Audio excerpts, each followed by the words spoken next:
Hello and welcome back to my channel. If you're seeing my face for the very first time, my name is Abby and this is Mary Shuttle, where we talk about immigration, study abroad, work abroad, everything, travel, okay? If you like this type of content, feel free to hit the subscribe button below, turn on your notification bell so you get notified whenever I put up a new video. And with all that being said, let's get into today's video.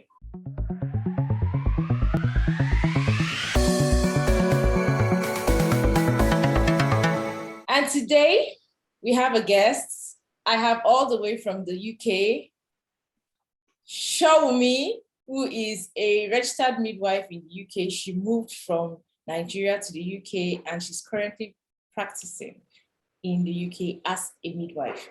So we're going to delve into all the juicy process and how she found her way down to the UK.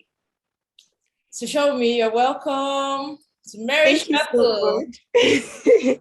Thank you so much for having me here. I know it's been an hassle to bring me over, but then thank you so much for being patient.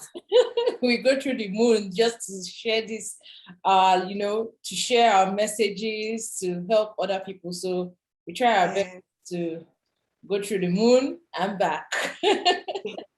Yeah. So Showunmi, welcome. Give us a little insights. Let's get to meet Showunmi.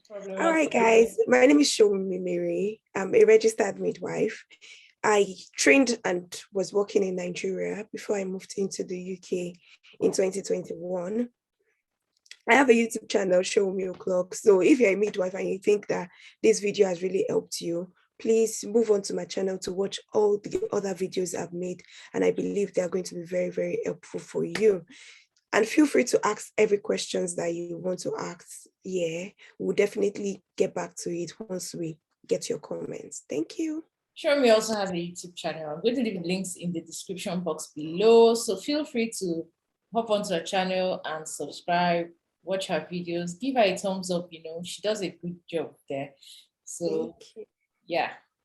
So let's delve into questions. That's what we're always here for, questions. Okay. So Showunmi, how did you move to the UK? Okay, I've said this a couple of times, but the way I moved to the UK is quite different from everyone. So I'm going to talk about the two processes because I wouldn't advise anyone to join me, go like the way I went, because it's quite very expensive. And there are other methods that people have been using. Everyone around me did the other method, you understand? So I actually migrated to the UK like normal. I got a job and they sponsored my visa, my ticket, my visa, and all of that. And they brought me to the UK on that Tier 2 visa. But before I got the job, I started the processing during COVID. I started in 2019. I did my IELTS in 2019, which I passed. And by the time I wanted to do my I already did my registration. And by the time I wanted to do my verification, that was when they shut down. There was lockdown. So I was unable to do my verification for about 3 to 4 months. During that period of lockdown, the offices were not opened and I was unable to do my verification. So until after they opened before I did my verification, and now it was taking quite a while. So I had uncles in the UK, they stay in London. And then when they said, oh, you've been on this process since last year, what's happening? I said, I just passed my CBT exam and we are going to be applying for jobs. They said, okay, you know what? We'll give you just 1 month to apply for a job. If you don't get the job, just tell us what the next option is. And you know the way it is, you definitely cannot get a job. You can get a job, but then it's not very visible for you to get a job within 1 month of applying. As at then, it's easier for midwives now, but as at then, it was quite an also for you to get a job. So then I just told them that the next option for us to do is to do your OSCE. You have to come to the UK to do your OSCE. Then once you get your PIN, they can give you get the job. And his wife is actually a nurse too. So she knows that once you get your PIN, you can definitely, that there are a lot of jobs for you to get. So they did support me to come to the UK. I did my OSCE and I got a job before leaving the UK, and I had to come back because I was on a visitor's visa kind of, and you can't switch that visa in country. So I had to come back to Nigeria. They had to give me COS, which is certificate of sponsorship, and process my traveling just like normal. Everyone around me, all my friends and colleagues, what they did is that they got sponsorship from Nigeria. That's the one I push out to people to do because it's quite cheap and it's very easy to do nowadays. Not too easy, but then compared to the way the issues we faced then, I think it's better now because more trusts are employing more midwives. So once you do your IELTS, whether you choose to write it before or not, and you do your registration, you pass your CBT, you have your IELTS, you start applying to jobs as an overseas midwife, band 5 midwife. So when you start applying on track job, on NHS job websites, mostly when you get a job, they are going to offer you a certificate. So when you get a job, they're going to offer you a certificate. You might pay for your visa depending on what your contract is. They will let you know what are the things you're going to pay for, what are the things they are going to pay for, so that you don't confuse yourself. And if you think the offer they are giving you is not good enough, please, you can move on to look for another thing. But everything they write in your offer is what they are going to give you. So you get a job from your country, whether Nigeria, Ghana. I've seen someone from South Africa. A lot of African countries, depending on where you're coming from. Once you get the job, they sponsor you, you apply for your visa and you process yourself here to the UK. And when you get to the UK, your trust is going to assist you to pass your OSCE. So that's like the best route.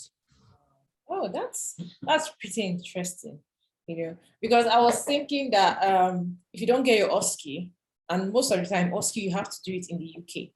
Yes. So if you don't get, I was thinking if you don't get your OSCE, like you cannot get a job in any way. You have to write first and foremost. But knowing that it's possible to get the OSCE after you have gotten the job is actually a relief. Yeah. For you, your job was with the NHS.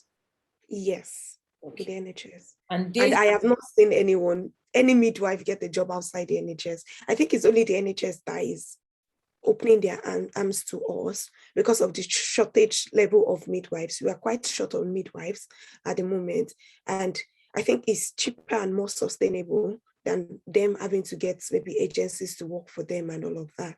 Yeah. So that's why they just included it in the scheme, because my trust was like the one standing forefront to recruit midwives until after like 1 year after they started recruiting midwives. And that was when other trusts were following suit. There were other trusts, but then it was not as much.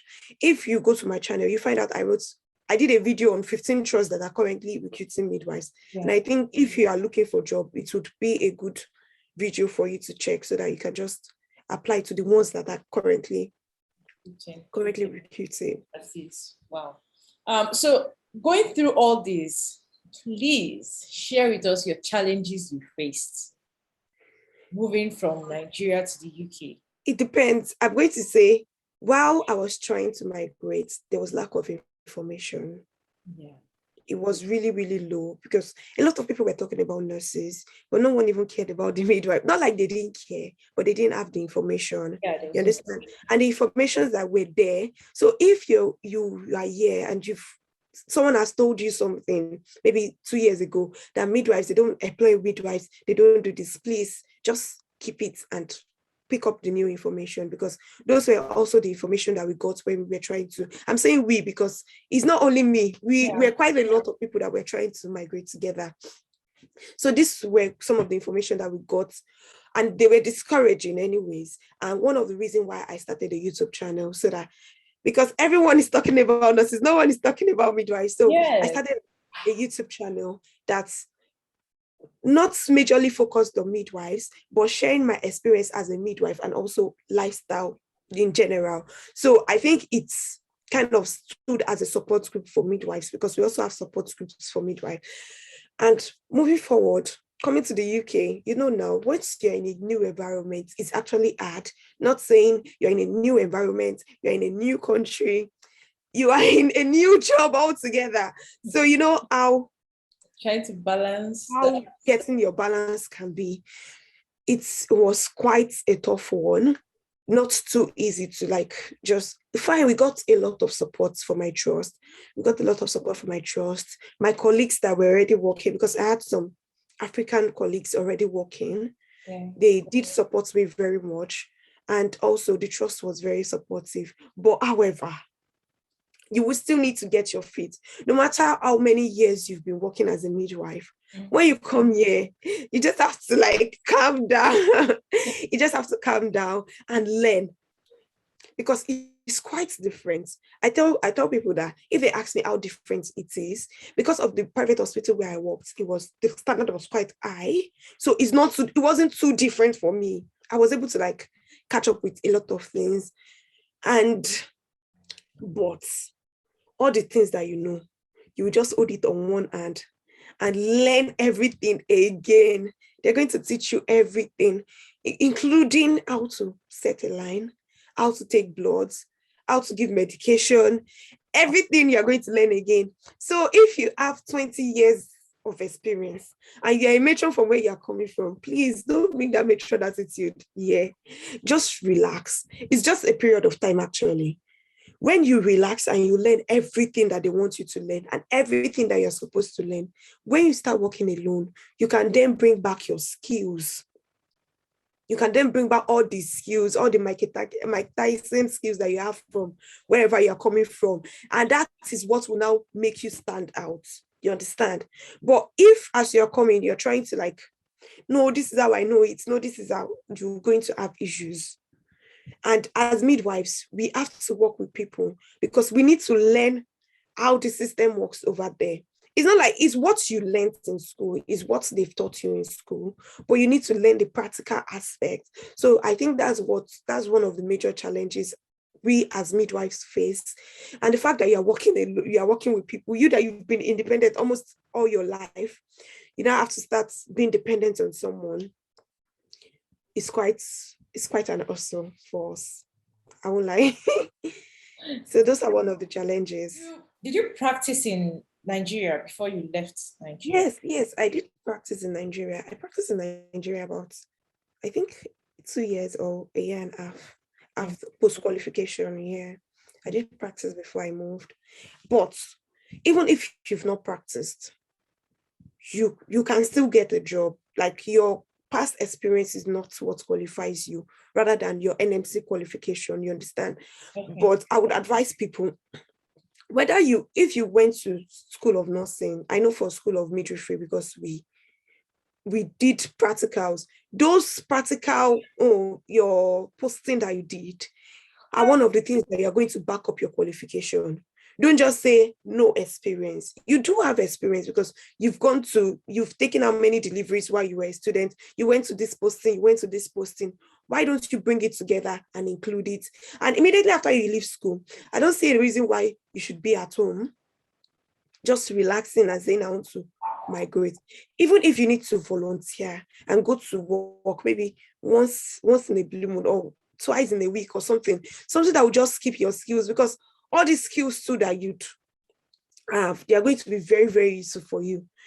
Because coming here, you are learning everything they are saying. But if you don't have a background knowledge, you don't have that confidence, you don't have anything, it's going to throw you overboard. Yeah, you're just going to feel that you are misplaced. But if you build your confidence from here, you've been working, you know what to do. Even when you build your confidence, when you come here, it's still going to you are still going to get shaken. You get shaken a little bit. But when you build that confidence, you just remind yourself that I've been a midwife for how many years and I know what I'm doing, or I've worked in this place and I know what I have done. So just try to do something while you are still trying to do your processing. That's what I'm going to tell people.